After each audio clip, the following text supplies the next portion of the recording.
El aprendizaje es un cambio relativamente permanente en el comportamiento, que refleja una adquisición de conocimientos o habilidades a través de la experiencia y que puede incluir el estudio, la instrucción, la observación o la práctica. El tipo más simple de aprendizaje, la habituación, es el fenómeno por el cual nos acostumbramos a algo y de esta manera mostramos que conocemos lo que es.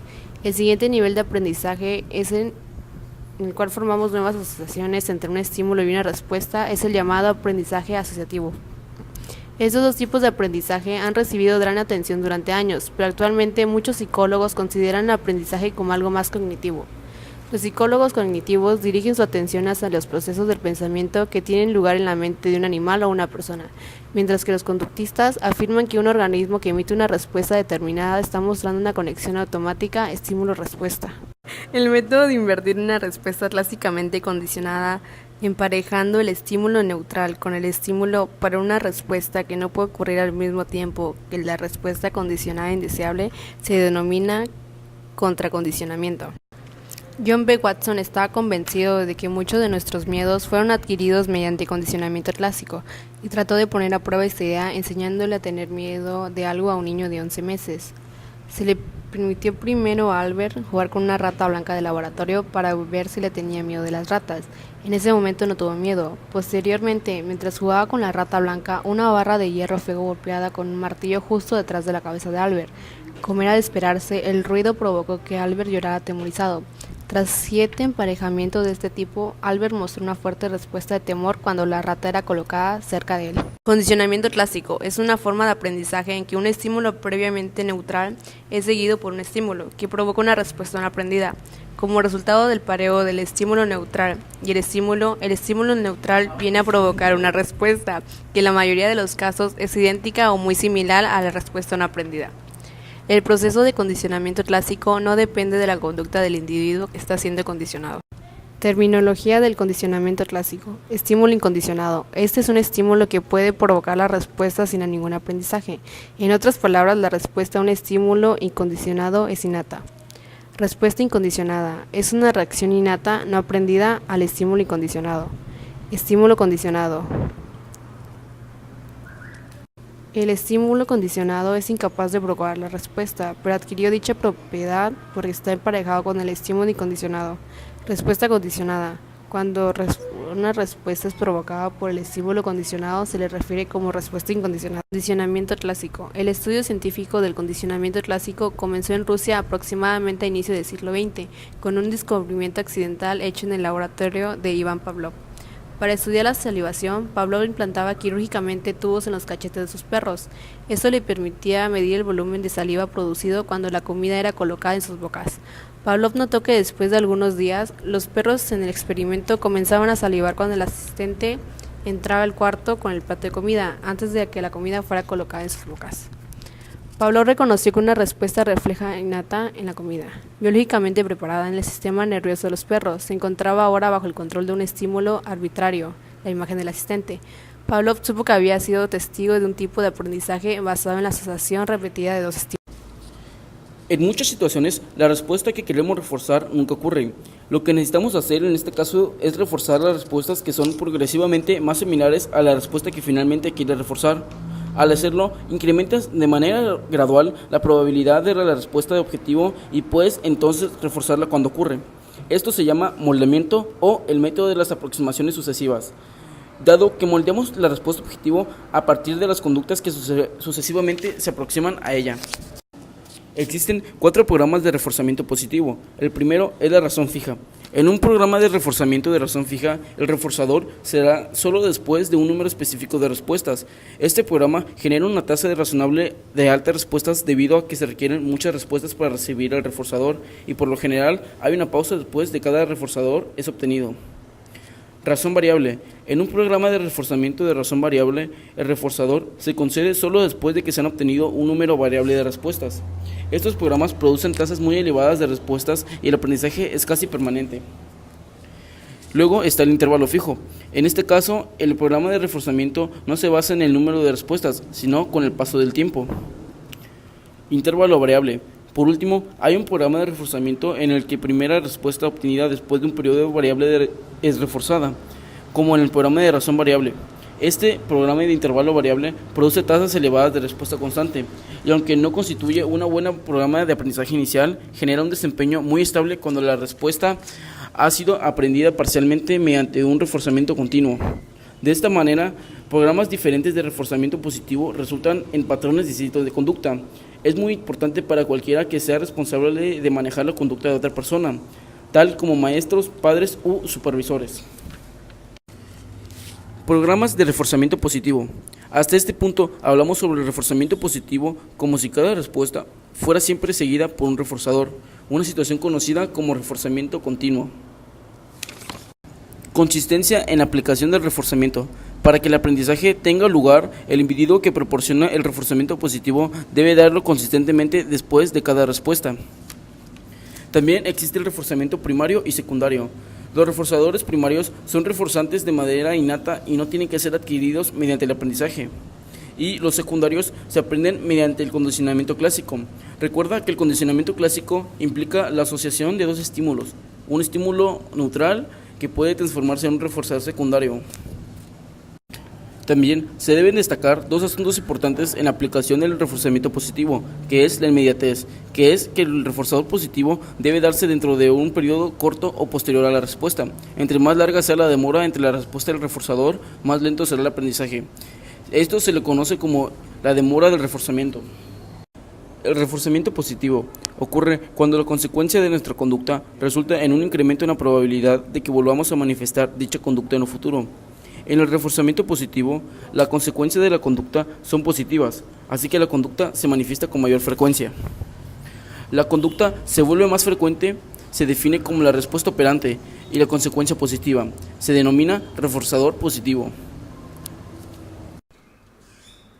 Hay 5 riesgos inherentes al castigo. El uso del castigo a menudo genera reforzamiento para el castigador. Ese es uno. 2. El castigo tiene a menudo un efecto inhibidor generalizado en el individuo. 3. Comúnmente reaccionamos al castigo físico aprendiendo a detestar a la persona que causa el dolor y quizás reaccionando agresivamente contra ella. 4. Lo que pensamos que es el castigo no es siempre efectivo para castigar la conducta. En particular, la mayoría de los maestros y padres piensan que la crítica castigará la conducta que se dirige. 5. Cuando el castigo resulta efectivo para suprimir la conducta inapropiada, no le enseña al individuo cómo actuar de forma correcta. Condicionamiento de escape. En el condicionamiento de escape, la conducta provoca que el evento negativo cese. Por lo tanto, se considera que el condicionamiento de escape es una forma de reforzamiento negativo, porque algo negativo es removido. Se llama condicionamiento de escape porque el individuo escapa de algo negativo. 2. Condicionamiento de evitación. La conducta tiene la consecuencia de causar que algo negativo no suceda, cuando de otro modo sucederá. Castigo. Castigo es una consecuencia negativa que lleva a una reducción en la frecuencia de la conducta que lo produjo. Cuando se utiliza de manera apropiada, el castigo puede ser una herramienta ética valiosa para desalentar conducta inapropiada. Reforzamiento negativo. El concepto de reforzamiento negativo resulta confuso para los alumnos por dos razones. Primero, para muchos estudiantes, el nombre implica que una conducta negativa o indeseable, tal como un mal hábito, está siendo reforzada. Este no es el caso, dado que la conducta que es reforzada negativamente podría ser tanto deseable como indeseable. Segundo, incluso más estudiantes encuentran confuso el término de reforzamiento negativo, porque buena suena como un nuevo término para definir castigo, lo cual no es.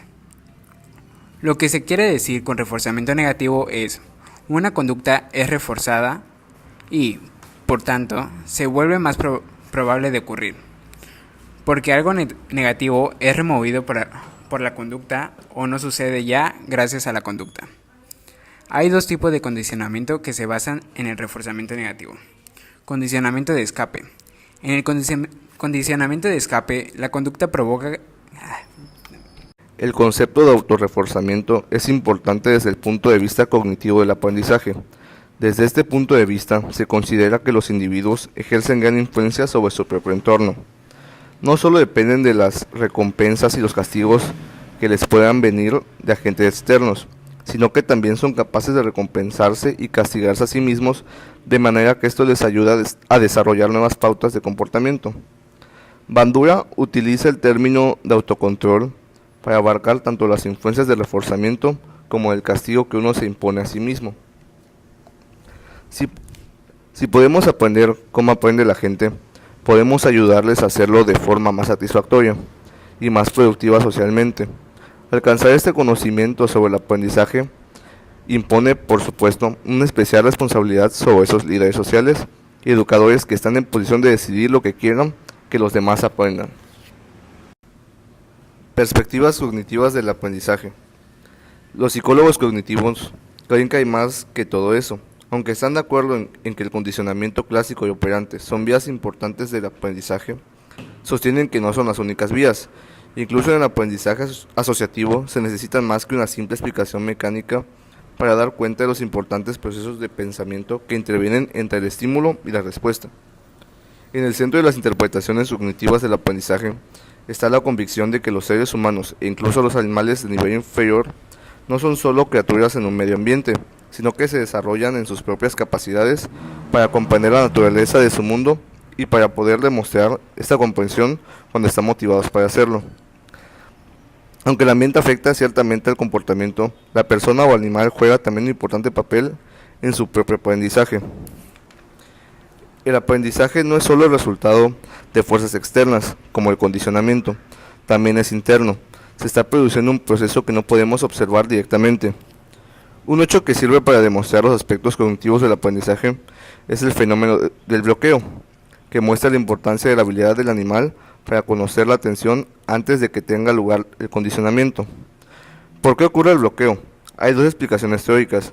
Según McIntosh, al añadir el segundo estímulo a la campanada después que haya tenido lugar el condicionamiento, no da al organismo ninguna información nueva.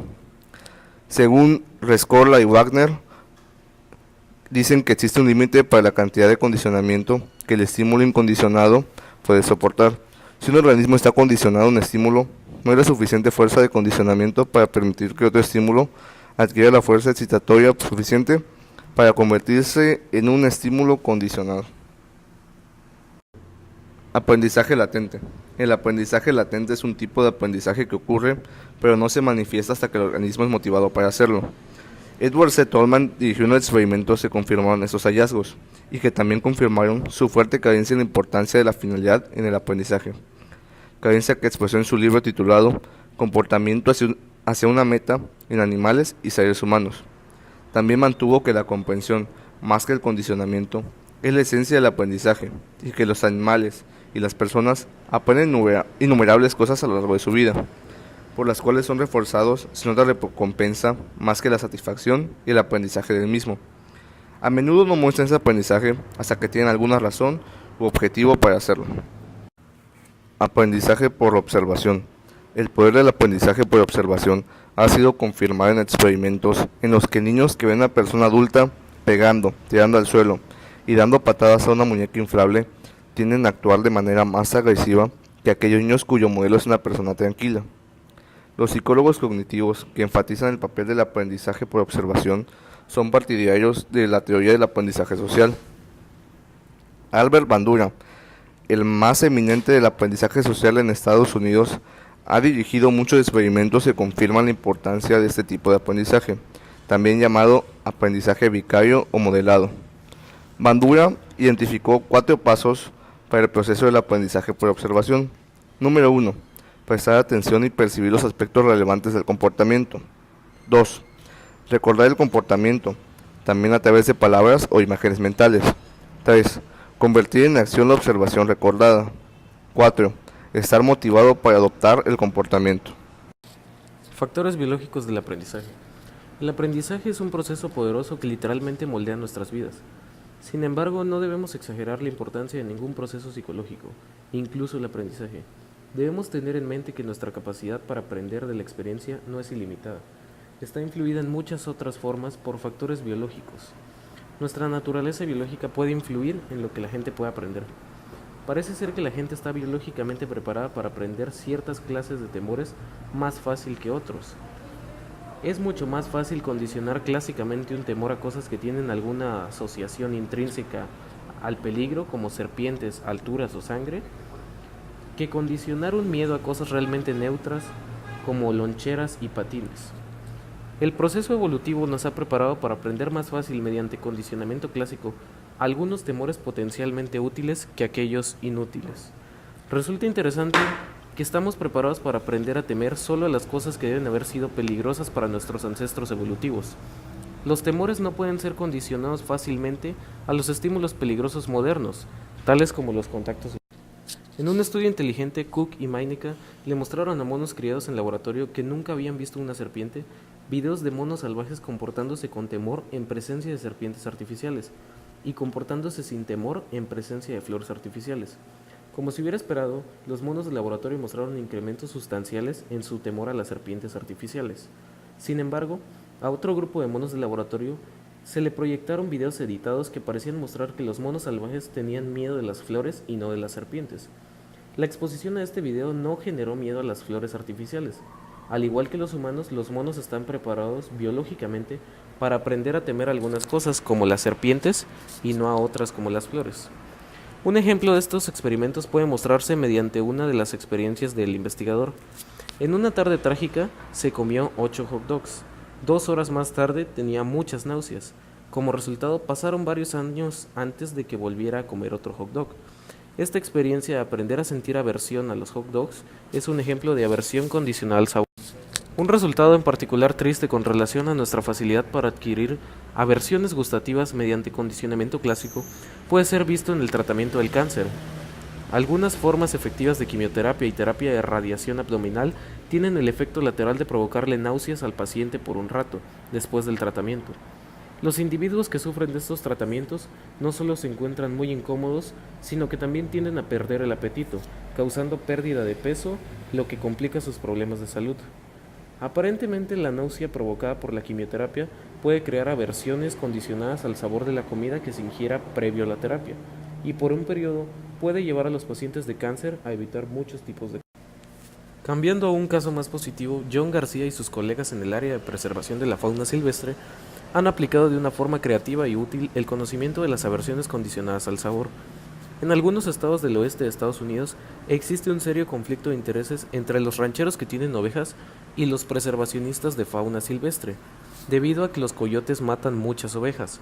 Los rancheros matan tantos coyotes cada año que la supervivencia de dicha especie se encuentra en peligro. El grupo de investigación de García desarrolló un plan alternativo que evita que los coyotes maten ovejas, así como que también estos resulten muertos por los rancheros. Estos investigadores demostraron que si los rancheros colocan carne de oveja que contenga un químico que le provoque náuseas a los coyotes, estos desarrollarán una aversión al sabor de la oveja y no las cazarán más.